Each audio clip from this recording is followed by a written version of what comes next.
송인배 청와대 정무비서관이 드루킹 댓글 조작 사건을 수사 중인 허익범 특검팀에 출석했습니다.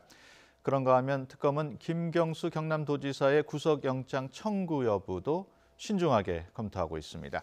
김영준 명지대 교수, 또 유영화 한국외대 교수와 함께 자세한 내용 살펴보도록 하겠습니다. 어서 오십시오. 네, 안녕하십니까. 네. 송인배 정무비서관 참고인 신분으로 특검팀에 출석을 했습니다. 피의자가 아니고요. 일단 송 비서관과 드루킹, 과연 둘은 어떤 관계인지부터 좀 설명을 해주실까요? 일단 송인배 비서관 경우는 지난 2016년도 총선에서 이제 낙선하고 나서요. 예. 아마 드루킹을 만난 것 같습니다. 예. 그리고 나서 4차례에 걸쳐서 경제 공진화 모임에 예. 이제 참석을 해서 강연도 하고, 그리고 가장 중요한 것은 이 송인배 비서관이 김경수 지사에게 드루킹하고 김 지사를 연결시켰던 예. 분이라고 저는 알고 있습니다. 지금 그래픽으로 네네. 나오고 있죠. 네. 김경수 지사에게 드루킹을 소개했다, 이런 내용이에요. 네, 그 백원우 비서관도 곧 소환이 될 것 같은데 드루킹과는 또 어떤 관련이 있을까요? 백원우 비서관, 민정비서관은 실제로 그 도모 변호사, 지금 그 논란이 되고 있는 도모 네. 변호사, 구속영장 청구했다 안 됐죠.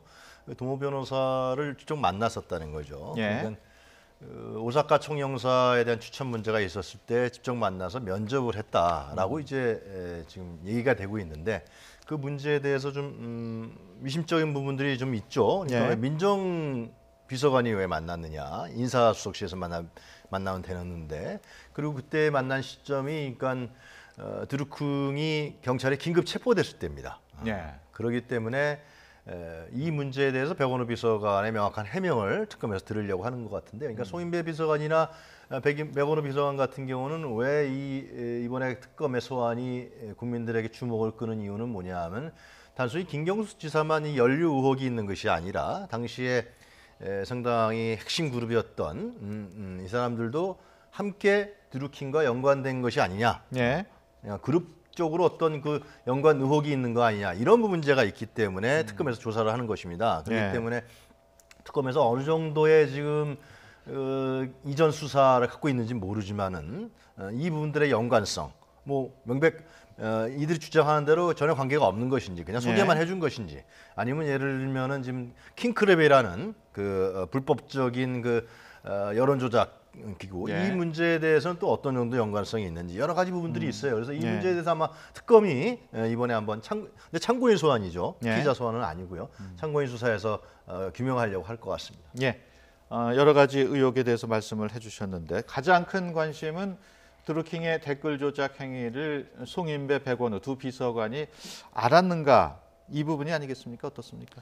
그거는 뭐 가장 핵심적인 김경수 지사도 그 부분에 대해서는 킹크랩 시연회를 본 기억이 없다라는 예. 얘기를 하고 있고요. 더 나아가서 지금 김경수 지사 입장에서 봤을 때는 드루킹이 댓글 예. 조작한 것 자체를 지금 모르고 있다고 얘기를 하고 있는데, 예. 지금 뭐 송인배, 더 나아가서 다른 송 비서관이 또 백원우 비서관이 이걸 알고 있었다고 의심하기에는, 그렇다고 하면 이 참고인 신분이 될 수가 없죠. 예. 그렇기 때문에 그 두 사람의 관계는 두 가지 때문에 초점이 맞춰지는 것 같아요. 하나는 뭐냐면, 지금 김경수 지사하고 지금 드루킹하고의 관계가 단순한 지지자의 관계냐, 아니면 훨씬 굉장히 그 두 사람의 관계가 뭐 댓글과 관련돼서 여러 가지, 또는 인사와 관련돼서 이게 우호적 관계를 넘어서서 일종의 협조적 관계가 있느냐 없느냐를 알아보는 과정 속에서 송인배 비서관의 그런 그 소환을 통해서 알아보라는 것 같고요. 예. 또 백원우 비서관 같은 경우는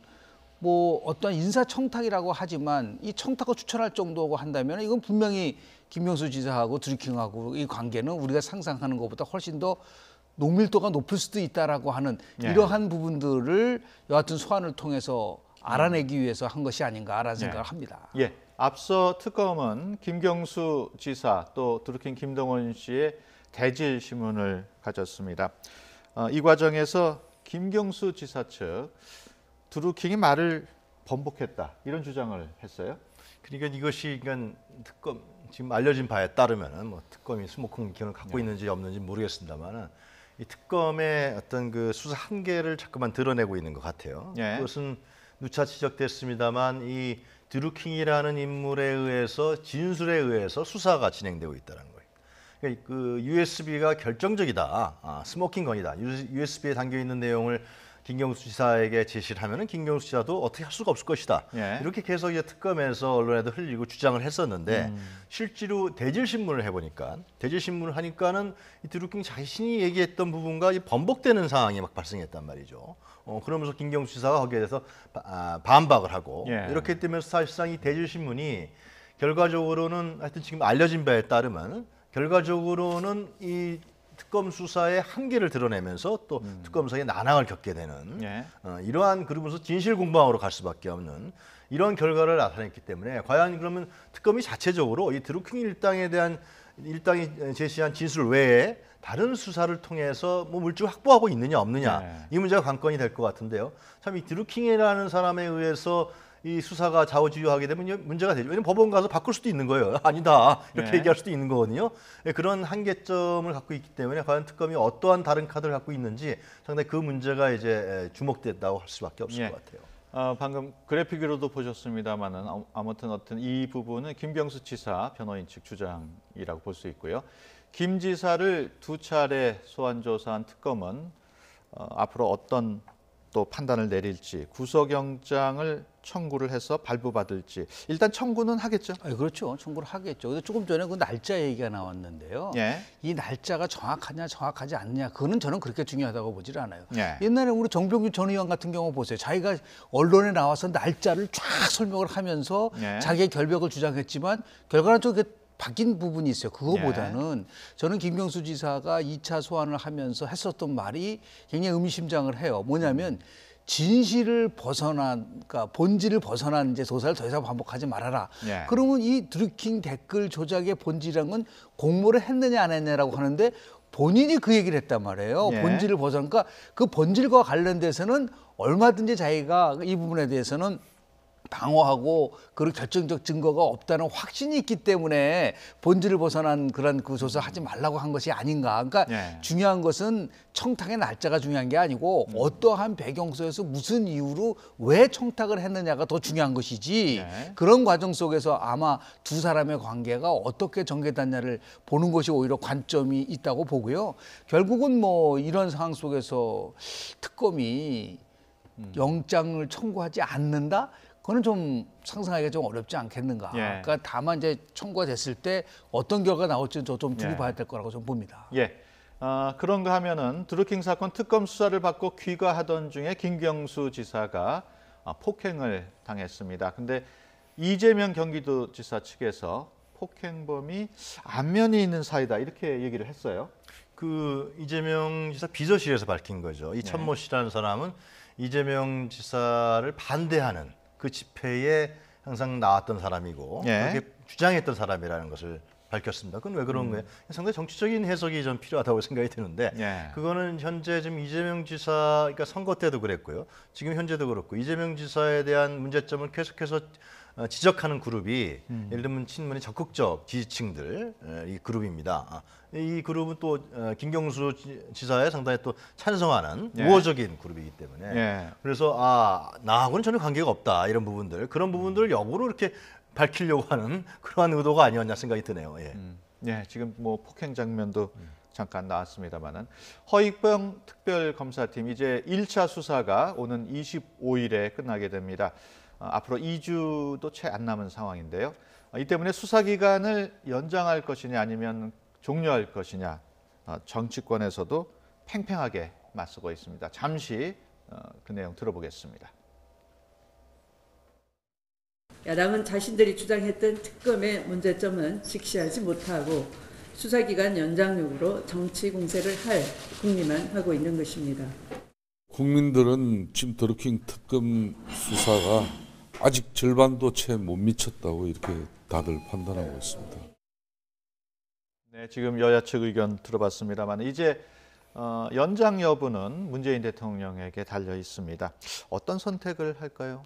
25일 이제 종료 시점 아니겠습니까? 3일 전에 특검이 이제 대통령한테 요청을 하면 예. 연장할 수 있는 점이 결정이 되는데 저는 이 시점에서 정치권에서 특검 연장과 관련돼서 서로 공방을 벌이는 것은 저는 바람직하지 않다고 봅니다. 예. 그러니까 이 부분은 전적으로 특검에게 달려 있는 겁니다. 특검이 예. 판단을 해서 연장이 필요하다면 그때 그 부분에 대해서 이제 검토를 해야지. 예. 지금 뭐 본인들이 수사를 하고 있지를 않은데 수사가 미흡하다, 수사는 잘 됐다 이런 식의 판단을 내는 거는 어렵다고 보고요. 이건 전적으로 저는 특검이 판단할 문제라고 보고 다만 예. 만약에 특검이 필요에 의해서 특검 기간이 연장이 필요하다고 얘기할 때는 저는 대통령이 즉각적으로 받아들여야 된다고 봅니다. 왜냐하면 이 문제는 이 정권의 도덕성과 관련된 문제고 이것을 그냥 유야만 넘어갈 수는 없다고 봅니다. 그래서 한 점 의혹 없이 아주 굉장히 철저하게 조사를 한다는 의미에서라도 이 부분을 자꾸만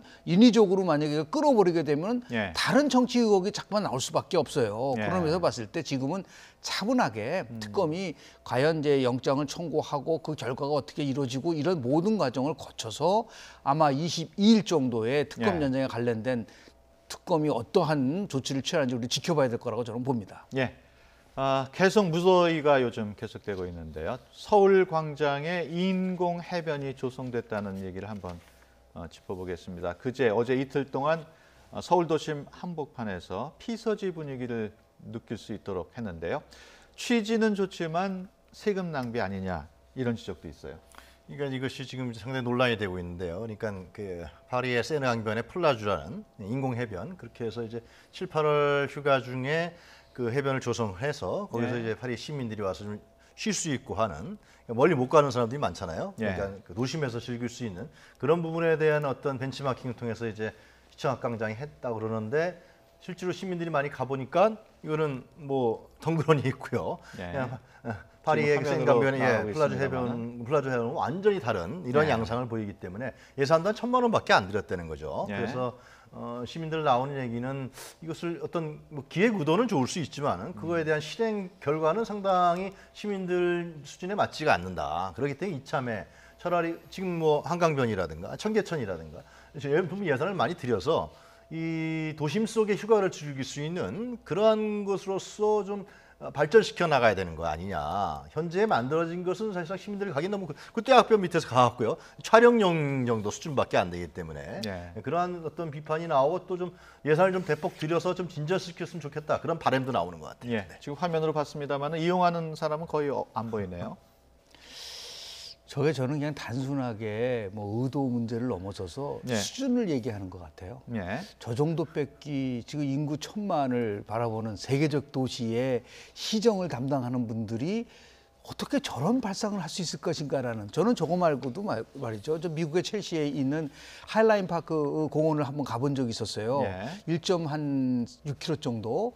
그걸 보면서 참 좋다고 했는데 그것을 또 이제 서울시에서 잘 보고 그리고 서울역과 명동을 연결하는 그 고가를 했는데 지금도 그걸 보면은 택시 기사분들 말씀은 왜 그걸 했는지에 대해서 참 의심스럽다라는 얘기를 많이 하고 있는데 물론 아무리 정말 의도가 좋다 하더라도 이것은 많은 사람들의 공감을 잃을 수 있고 이것이 끝난 이후에는 참 서울시가 잘한다라는 걸 받아야 되는데 저런 식으로 덩그러니 서울광장 한가운데 놓고 나서 이게 뭐 보여주기식인지 아니면 그냥 뭐 더우니까 우리도 한번 해보자고 하는 것인지에 대해서는 저는 시장께서 저 부분에 대해서는 비판을 분명히 받아야 될 수밖에 없지 않겠는가. 좀 더 꼼꼼하고 그리고 좀 어떤 정책을 하나 피더라도 일반 서울 시민이 공감할 수 있는 그러한 좀 정책이 좀 나왔으면 좋겠다라는 말씀을 좀 드리고 싶습니다. 서울시 얘기가 나와서 하는 말씀입니다만 박원순 시장 지난달 22일부터 옥탑방 체험을 지금 하고 있습니다. 열흘 후면은 끝납니다. 그렇지만 이것도 놓고도 역시 서민 코스프레다라는 의견도 있고 아니다 시장이 직접 느끼는 것도 의미가 있다 이렇게 국민들 의견 엇갈리고 있습니다. 어떻게 보십니까? 그러니까 지금 이제 그런 점은 있어요. 지금 야당에서는 이건 뭐 이벤트성 아니냐 그리고 대선용이 아니냐 결국은. 그런 얘기가 있는데 이런 다른 측면도 있다고 생각합니다. 두 가지 측면을 제가 말씀드리고 싶은데요. 이런 한 달 동안 진짜 고통 아니겠습니까? 이게 네. 잘못하면 건강도 해치거든요. 이런 열대야 환경에서 박원순 시장이 또 젊은 나이도 아니고 네.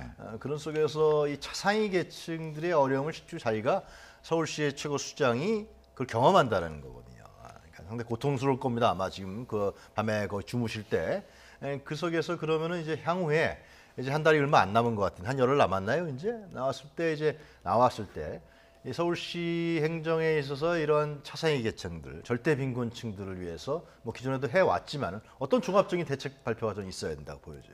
그렇지 않으면 이건 무의미합니다, 실제로.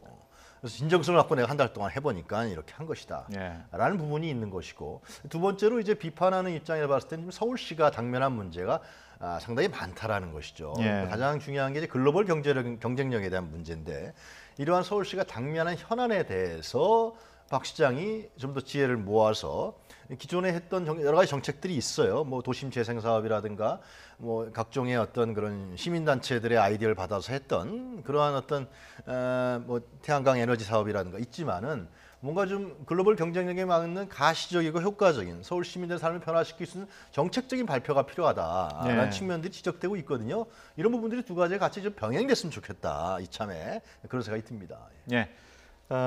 뭐 쇼라는 얘기도 있긴 있습니다만은 한 달 동안 체험을 하면은 그래도 느낀 점이 없지 않아 있을 거라고 생각은 합니다. 근데 그 와중에 또 옥탑방에 시장이 들어가 있는데 바쁜 거는 그 밑에 있는 공무원이다. 이런 지적도 나오고 있어요. 예, 뭐 여러 지적이 있었죠. 뭐 죽배달 포함해서 등등인데요. 예. 저는 이제 저 부분이 나왔을 때 깜짝 놀란 게 뭐냐면 저는 뭐 서민 체험을 하겠다라고 처음에 생각을 했었는데 예. 본인은 그 서민 체험이 아니다. 문제 해결하러 왔다고 얘기를 했어요. 예. 근데 문제 해결을 하는데 왜 옥탑방에를 가고 더 나가서 지금 박원순 시장은 삼선입니다. 그래서 이런 거의 원래 목적은 강남과 강북의 균형 발전에서의 아이디어를 얻고 서민들의 이런 생활을 꼼꼼히 챙긴다라고 한다고 한다면 예.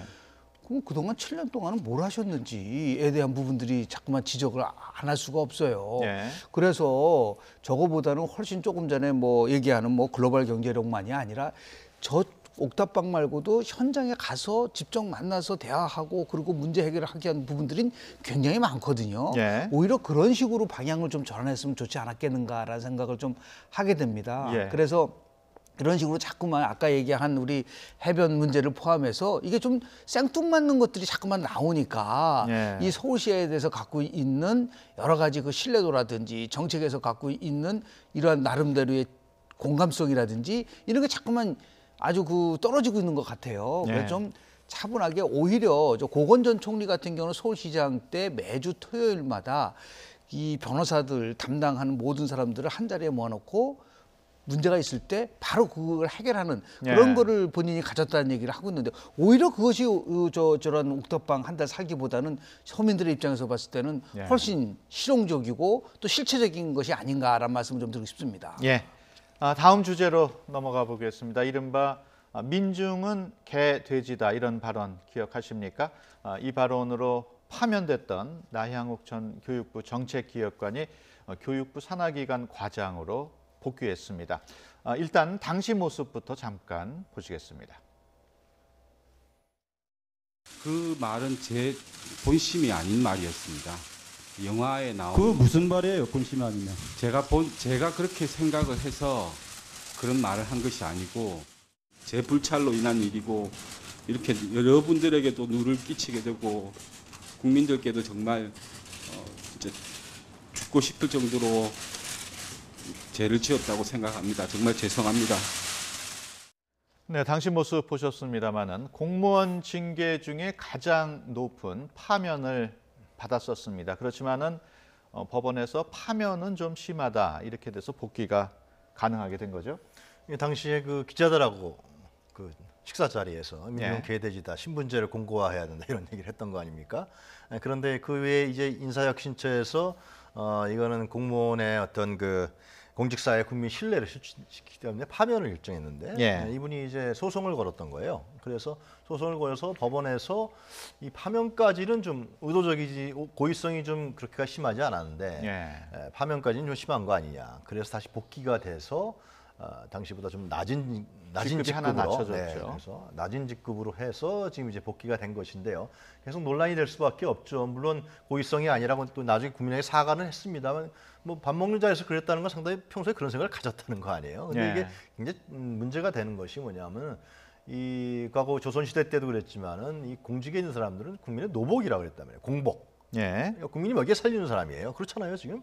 국민의 세금으로 월급 가져가는 사람들 아니에요. 근데 국민을 위해서 일해야 되고 국민의 행복을 위해서 일해야 될 사람이, 국민을 받들어야 될 사람이 민중을 개돼지라고 그랬다라는 얘기는 참 도저히 받아들일 수 없는 것이죠. 이 전체 공무원에 대한 어떤 신뢰 부분을 실추신 게 분명한 거죠. 근데 이제 더 이상 걱정되는 건 지금 이제 낮은 하여튼 법원에서 복귀 명령을 내렸으니까 네. 당연히 이제 인사처에서는 복귀를 시켰을 텐데 지금 낮은 직급으로 했는데 또 이러다가 쭉 있다가 그냥 오야무야 하다가 또 다시 본래로 가는 거 아니냐 이러한 어떤 걱정도 좀 나오는 것 같아요. 예. 네. 어떻습니까? 이게 파면까지 갈 정도는 너무 심하다는 의견도 있고 또 이게 이번 게 봐주기식 진 게 아니냐는 의견도 있고. 근데 그 부분을 넘어서 이제 저분은 꼭 가서 정혜경 선생님의 목민심서 한번 제대로 좀 읽었으면 좋을 것 같아요. 예. 공직자가 어떠한 공인 인식을 갖고 상황 인식을 가져야 되는가.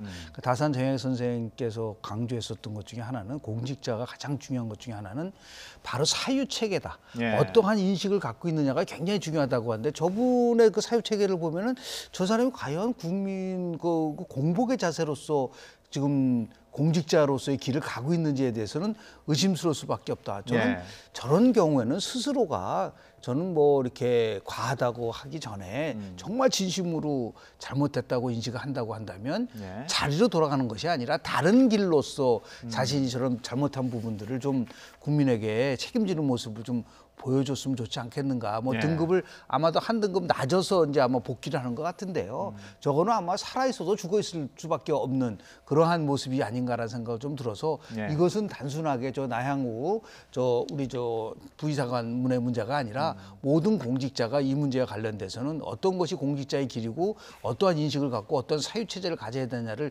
경종 울리는 사건이라고 저는 봅니다. 예. 공직자들의 언행에 대한 뭐 시금석이라고 할까요? 많이 생각하게 하는 일이라고 하겠습니다. 시간 관계상 오늘 얘기는 여기서 마치도록 하겠습니다. 지금까지 김영준 명지대 교수 또 유영아 한국외대 교수와 함께 내용 들어봤습니다. 오늘 말씀 고맙습니다. 네, 감사합니다.